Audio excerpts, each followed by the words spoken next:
Hello students, मैं मोहम्मद सरफराज नवाज़ commerce की इस ई लर्निंग क्लास में आपका वेलकम करता हूं। आज जिस टॉपिक पर हम बात करने वाले हैं वो है काइंड्स ऑफ प्रॉस्पेक्टस। अब प्रॉस्पेक्टस क्या होता है, उसको क्यों बनाया जाता है, उसका क्या मकसद होता है, इसके लिए हमने एक अलग से प्रॉस्पेक्टस के ऊपर एक वीडियो बनाया है। काइंड्स ऑफ प्रॉस्पेक्टस को शुरू करने से पहले एक थोड़ा सा ब्रीफ डिस्क्रिप्शन प्रॉस्पेक्टस के बारे में ले लेते हैं। तो चलिए शुरू करते हैं आज की class about prospectus and kinds of prospectus. वैसे तो आप जानते ही हैं कि प्रॉस्पेक्टस का क्या मतलब होता है। प्रॉस्पेक्टस एक डॉक्यूमेंट होता है जो रेड हेरिंग प्रॉस्पेक्टस, कौन सा प्रॉस्पेक्टस, रेड हेरिंग प्रॉस्पेक्टस, और शेल्फ प्रॉस्पेक्टस, कौन सा प्रॉस्पेक्टस, शेल्फ प्रॉस्पेक्टस को इंक्लूड करता है, या फिर कोई भी नोटिस या सर्कुलर या फिर एनी एडवर्टाइजमेंट या फिर कोई अदर डॉक्यूमेंट जिसके अंदर पब्लिक को इनवाइट किया जाता है। पब्लिक को क्यों इनवाइट किया जाता है? सब्सक्रिप्शन के लिए इनवाइट किया जाता है। कौन से सब्सक्रिप्शन? सब्सक्रिप्शन ऑफ सिक्योरिटीज, जिसको हम शेयर्स या फिर डिबेंचर्स भी बोलते हैं। तो ऐसे डॉक्यूमेंट को हम प्रॉस्पेक्टस कहेंगे, जिसके ज़रिए से कंपनी पैसे इकट्ठा कर सकती है। तो समझ में आया प्रॉस्पेक्टस क्या होता है? प्रॉस्पेक्टस एक ऑफर्ड डॉक्यूमेंट होता है जिसके अंदर कंपनी अपने सिक्योरिटीज़ को ऑफर करती है। प्रॉस्पेक्टस पब्लिक ऑफर के लिए बनाया जाता है और एक प्रॉस्पेक्टस को बनाने के लिए कई चीज़ों की मदद लेनी पड़ती है, हेल्प लेनी पड़ती है।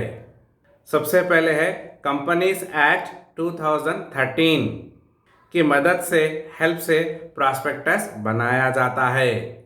और दूसरे नंबर पर है सेबी एक्ट 1992 की मदद से प्रॉस्पेक्टस बनाया जाता है। और तीसरे नंबर पर है सिक्योरिटीज कॉन्ट्रैक्ट रेगुलेशन 1956 की मदद से भी प्रॉस्पेक्टस को बनाया जाता है। और सबसे आखिरी में है सेबी के गाइडलाइंस, जिसको हम securities and exchange board of India कहते हैं। उसके गाइडलाइंस की मदद से प्रॉस्पेक्टस को तैयार किया जाता है। और एक प्रॉस्पेक्टस को तैयार करने के लिए इन तमाम चीज़ों की मदद लेनी पड़ती है, तभी जाकर एक कंपनी का प्रॉस्पेक्टस तैयार होगा। समझ में आया? और एक प्रॉस्पेक्टस को 3 पार्ट्स में डिवाइड किया गया है।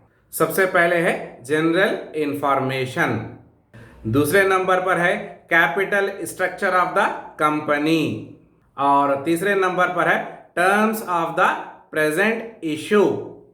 इन 3 हिस्सों पर प्रॉस्पेक्टस बेस्ड होता है। सबसे पहले क्या है? सबसे पहले है जनरल इंफॉर्मेशन।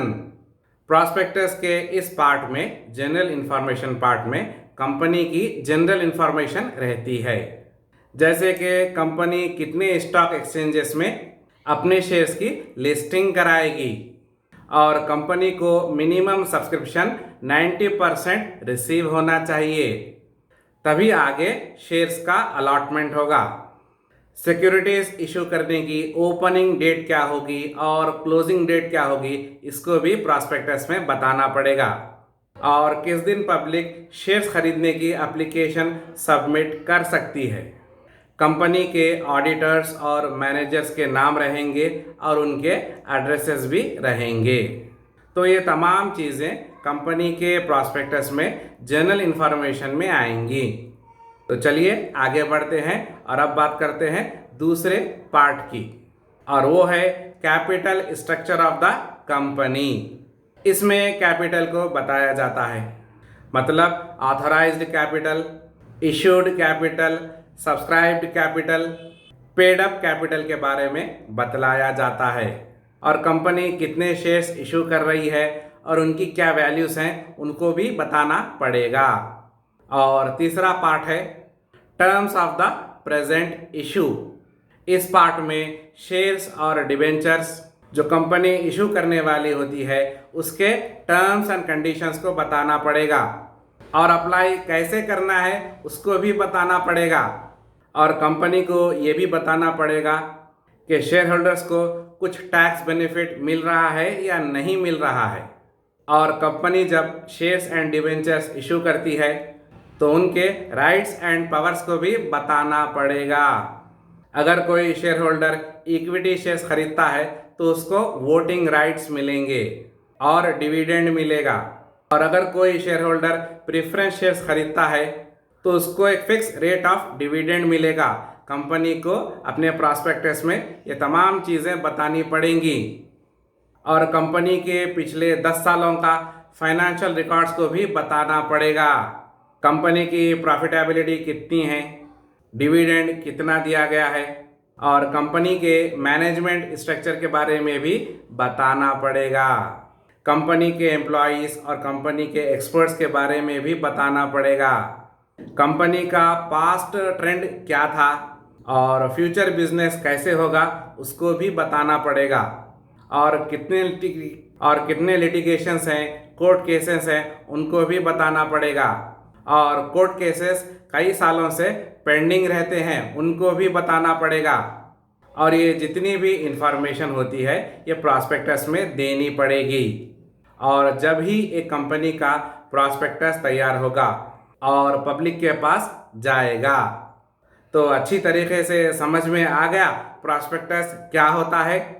तो चलिए आगे बढ़ते हैं और अब बात करते हैं काइंड्स ऑफ प्रॉस्पेक्टस की। काइंड्स ऑफ प्रॉस्पेक्टस में हम बात करते हैं सबसे पहले काइंड की और वो है शेल्फ प्रॉस्पेक्टस। कौन सा प्रॉस्पेक्टस? Shelf prospectus. कभी कभी क्या होता है, सिक्योरिटीज़ को स्टेजेस में इशू किया जाता है और जैसे जैसे वक्त का डिमांड होता है उस हिसाब से सिक्योरिटीज़ को इशू किया जाता है। Actually shelf prospectus infrastructure projects के अंदर होता है क्योंकि उन प्रोजेक्ट्स का जो साइज़ होता है वो काफ़ी बड़ा होता है, लार्ज साइज़ होता है और इशू साइज़ भी बहुत ही बड़ा होता है। क्यों बड़ा होता है? क्योंकि उसके अंदर ह्यूज फंड्स की ज़रूरत पड़ती है, बहुत ज़्यादा पैसा चाहिए होता है। और अगर बार बार प्रॉस्पेक्टस को इशू करेंगे तो बहुत ज़्यादा खर्चा आएगा, एक्सपेंडिचर आएगा और बहुत कॉस्टली भी पड़ेगा। तो कंपनी क्या करती है? तो कंपनी के पास एक प्रोविज़न होता है। किसका प्रोविज़न होता है? शेल्फ प्रॉस्पेक्टस का एक प्रोविज़न होता है। शेल्फ प्रॉस्पेक्टस के अंदर कंपनी को बार बार प्रॉस्पेक्टस इशू करने की ज़रूरत नहीं पड़ती। ये प्रॉस्पेक्टस कंपनी किसी भी एक सिक्योरिटी के लिए या फिर क्लास ऑफ सिक्योरिटीज़ के लिए इशू कर सकती है जिसके अंदर company more than one time subscription public के लिए ऑफर दे सकती है। यानी कि शेल्फ प्रॉस्पेक्टस को एक से ज़्यादा मर्तबा इशू किया जा सकता है और कंपनी का मेन प्रॉस्पेक्टस इशू करने की ज़रूरत नहीं पड़ती। शेल्फ प्रॉस्पेक्टस किसी भी एक क्लास के लिए या फिर क्लासेस ऑफ कंपनीज के लिए इशू किया जा सकता है और शेल्फ प्रॉस्पेक्टस सेबी के गाइडलाइंस पर काम करेगा। सेबी के जो रूल्स एंड रेगुलेशंस है उसको फॉलो करेगा। कौन फॉलो करेगा? Shelf prospectus. और शेल्फ प्रॉस्पेक्टस की वैलिडिटी यानी कि उसका टाइम पीरियड 1 ईयर का होता है। मतलब अगर किसी ने शेल्फ प्रॉस्पेक्टस आज इशू किया है तो वो 1 साल के अंदर कई मर्तबा शेल्फ प्रॉस्पेक्टस इशू करके पैसे इकट्ठा कर सकती है। तो समझ में आ रहा है शेल्फ प्रॉस्पेक्टस क्या होता है। शेल्फ प्रॉस्पेक्टस कौन इशू करते हैं? लार्ज इंफ्रास्ट्रक्चर प्रोजेक्ट्स और बैंक्स और फाइनेंशियल इंस्टीट्यूशंस, ये तमाम लोग शेल्फ प्रॉस्पेक्टस इशू करते हैं। क्यों इशू करते हैं? क्योंकि इनको पैसों की ज़्यादा ज़रूरत होती है। शेल्फ प्रॉस्पेक्टस नॉर्मल कंपनी के लिए कभी भी नहीं होता, ये बात याद रखने की है। बैंक्स को और फाइनेंशियल इंस्टीट्यूशंस को अपने सिक्योरिटीज़ कई बार इशू करने होते हैं और वो अपने सिक्योरिटीज़ रेगुलरली इशू करते रहते हैं क्योंकि उनको पैसों की बहुत ज़्यादा ज़रूरत होती है। शेल्फ प्रॉस्पेक्टस को बनाने के बाद इसका रजिस्ट्रेशन किया जाता है और जैसा कि आप जानते हैं कि इसकी वैलिडिटी टाइम पीरियड 1 ईयर का होता है। शेल्फ प्रॉस्पेक्टस को बनाने में रजिस्ट्रार ऑफ कंपनीज के प्रोसीजर्स को फॉलो किया जाता है और सेबी के गाइडलाइंस को भी फॉलो किया जाता है। और अगर इसमें कुछ गलती हो जाए, एरर हो जाए, तो पेनल्टी इम्पोज हो सकती है, जुर्माना लगेगा जो कंपनी को पे करना पड़ेगा। तो अच्छी तरीके से समझ में आ गया शेल्फ प्रॉस्पेक्टस क्या होता है।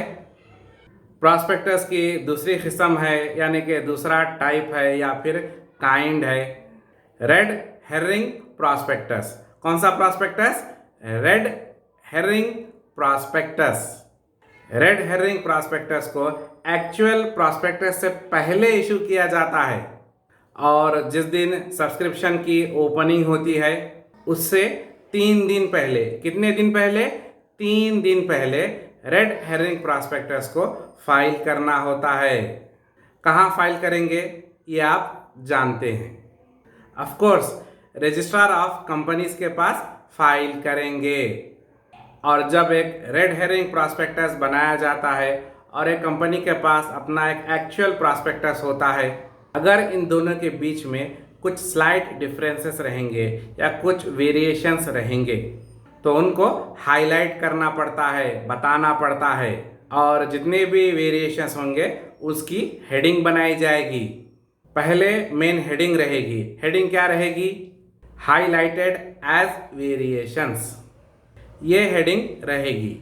और इसके बाद जितने भी वेरिएशंस होंगे, डिफरेंसेस होंगे, उनको लिखा जाएगा। ये डिफरेंसेस किसके बीच में होंगे? रेड हेरिंग प्रॉस्पेक्टस और एक्चुअल प्रॉस्पेक्टस के बीच में जितने भी डिफरेंसेस होंगे अब वहाँ पर उनको लिखा जाएगा। एक्चुअली रेड हेरिंग प्रॉस्पेक्टस को बुक बिल्डिंग प्रोसेस, कौन सा प्रोसेस? बुक बिल्डिंग प्रोसेस के लिए बनाया जाता है। और अब ये बुक बिल्डिंग प्रोसेस क्या होता है? ये एक ऐसा प्रोसेस होता है जिसमें कंपनी अपने शेयर्स को इशू करने के लिए उन शेयर्स का इशू प्राइस फिक्स करती है। कंपनी प्राइस बैंड, कौन सा बैंड? प्राइस बैंड के साथ प्रॉस्पेक्टस इशू करती है। प्राइस बैंड एक रेंज होती है, इसके अंदर पब्लिक को इनवाइट किया जाता है और जितने शेयर्स को खरीदा जाएगा उसका एक रेट लगाया जाता है और पब्लिक जो बिड लगाएगी, बिड का मतलब बोली लगाएगी, और जो रेट लगाएगी उनके बिड्स पर हाईएस्ट बिड लगाने वालों का सिलेक्शन होगा। और जैसा कि एक नीलामी में होता है, जो सबसे ज़्यादा हाईएस्ट बिड लगाता है वो चीज़ उसकी हो जाती है। बिल्कुल उसी तरीके को यहाँ पर भी फॉलो किया जाता है और जो हाईएस्ट बिड लगाएगा शेयर्स उसी को अलॉट किए जाएंगे। तो इस पूरे प्रोसेस में पब्लिक को प्राइस बैंड दिया जाता है। इसको एक एग्जाम्पल के ज़रिए समझते हैं। फर्ज कीजिए पब्लिक को एक प्राइस बैंड दिया गया है 400 से 500 रुपये का। तो इसमें पब्लिक कम से कम बोली कितना लगाएगी? कम से कम बोली 400 रुपये लगा सकती है और ज़्यादा से ज़्यादा कितना लगा सकती है? 500 रुपये लगा सकती है। और उसकी एक लिस्ट बनाई जाएगी और हाईएस्ट बिड लगाने वालों के नाम पर शेयर्स अलॉट किए जाएंगे और एक कट ऑफ प्राइस भी लगाया जाता है। और फर्ज कीजिए कि कंपनी यहाँ पर कट ऑफ प्राइस 450 रुपये लगाती है और जिन्होंने 450 और 500 के बीच में जो बोली लगाई है शेयर्स उन्हीं को अलॉट किए जाएंगे और जिन्होंने कट ऑफ से नीचे जो प्राइस लगाई है उनको शेयर्स अलॉट नहीं किए जाएंगे, उनका पैसा वापस कर दिया जाएगा। इस प्रोसेस से कंपनी को ज़्यादा पैसा इकट्ठा हो जाता है और ये सारा प्रोसेस बुक बिल्डिंग प्रोसेस कहलाता है। और इसमें इशू प्राइस डिमांड के हिसाब से फिक्स होता है और जब इशू प्राइस फिक्स होता है तो कंपनी की सारी वर्किंग और सारे कैलकुलेशंस को शो करके एक स्टेटमेंट बनाकर पब्लिक को सर्कुलेट किया जाता है। रेड हेरिंग प्रॉस्पेक्टस में इशू प्राइस कैसे फिक्स होगा? डिमांड और सप्लाई के बेसिस पर फिक्स होगा। तो समझ में आया रेड हेरिंग प्रॉस्पेक्टस क्या होता है? तो चलिए आगे बढ़ते हैं और अब बात करते हैं तीसरे टाइप की, और वो है अब्रिड्ज प्रॉस्पेक्टस। कौन सा प्रॉस्पेक्टस? अब्रिड्ज प्रॉस्पेक्टस। जैसा कि आप जानते हैं कि हर पब्लिक कंपनी को अपना प्रॉस्पेक्टस बनाना पड़ता है और प्रॉस्पेक्टस की एक समरी भी बनाई जाती है, यानी कि समरी का एक ब्रीफ बनाया जाता है और इसी समरी को अब्रिड्ज प्रॉस्पेक्टस कहेंगे। और हर कंपनी को शेयर्स इशू करते हुए एप्लीकेशन फॉर्म्स पब्लिक को डिस्ट्रीब्यूट करने होते हैं, और जब शेयर्स के एप्लीकेशन फॉर्म्स डिस्ट्रीब्यूट करेंगे तो हर फॉर्म के साथ एप्लीकेशन फॉर्म नहीं दिया जाता। एप्लीकेशन फॉर्म अब्रिड्ज प्रॉस्पेक्टस के साथ दिया जाएगा और जितने भी प्रॉस्पेक्टस रहेंगे वो फ्री ऑफ कॉस्ट रहेंगे, यानी कि फ्री में दिए जाएंगे, उन पर कुछ चार्ज नहीं किया जाएगा। अब्रिड्ज प्रॉस्पेक्टस प्रॉस्पेक्टस का एक शॉर्ट फॉर्म होता है। कंपनीज के बहुत ज़्यादा ह्यूज एक्सपेंसेस होते हैं और प्रॉस्पेक्टस को प्रिंटिंग करना और डिस्ट्रीब्यूशन करने के लिए भी बहुत सारे एक्सपेंसेस होते हैं। इन सारे खर्चों को, एक्सपेंसेस को रोकने के लिए या कम करने के लिए प्रॉस्पेक्टस की एक समरी बनाई जाती है और यही समरी अब्रिड्ज प्रॉस्पेक्टस कहलाती है और जिसको हर एप्लीकेशन फॉर्म के साथ अटैच कर दिया जाता है। और कंपनी के मेन प्रॉस्पेक्टस को कंपनी के वेबसाइट पर डाल दिया जाता है और कंपनी का जो मेन प्रॉस्पेक्टस होता है उसको रजिस्ट्रार ऑफ कंपनीज की वेबसाइट पर और सेबी की वेबसाइट पर अवेलेबल करा दिया जाता है। तो समझ में आ रहा है अब्रिड्ज प्रॉस्पेक्टस क्या होता है? अब्रिड्ज प्रॉस्पेक्टस को समझना बहुत ही आसान है, सिंपल है। कंपनी अपना मेन प्रॉस्पेक्टस बनाएगी और साथ साथ उस प्रॉस्पेक्टस की समरी भी बनाएगी। मेन प्रॉस्पेक्टस कहाँ रहेगा? मेन प्रॉस्पेक्टस कंपनी की वेबसाइट पर अवेलेबल रहेगा। और अब्रिड्ज प्रॉस्पेक्टस कहाँ रहेगा? एप्लीकेशन फॉर्म के साथ अटैच करके पब्लिक को डिस्ट्रीब्यूट कर दिया जाता है। अब्रिड्ज प्रॉस्पेक्टस को सेबी और रजिस्ट्रार ऑफ कंपनीज के पास रजिस्टर्ड कराना ज़रूरी होता है। अगर अब्रिड्ज प्रॉस्पेक्टस में कुछ एरर्स रहेंगे और कुछ मिस इन्फॉर्मेशन रहेगा तो कंपनी पर पेनाल्टी लगाई जाएगी। तो समझ में आया अब्रिड्ज प्रॉस्पेक्टस क्या होता है?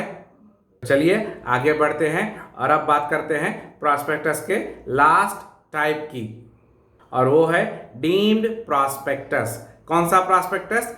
Deemed prospectus. कंपनीज एक्ट के मुताबिक हर पब्लिक कंपनी को प्रॉस्पेक्टस इशू करना ज़रूरी होता है, मगर इसमें एक और प्रैक्टिस फॉलो की जाती है।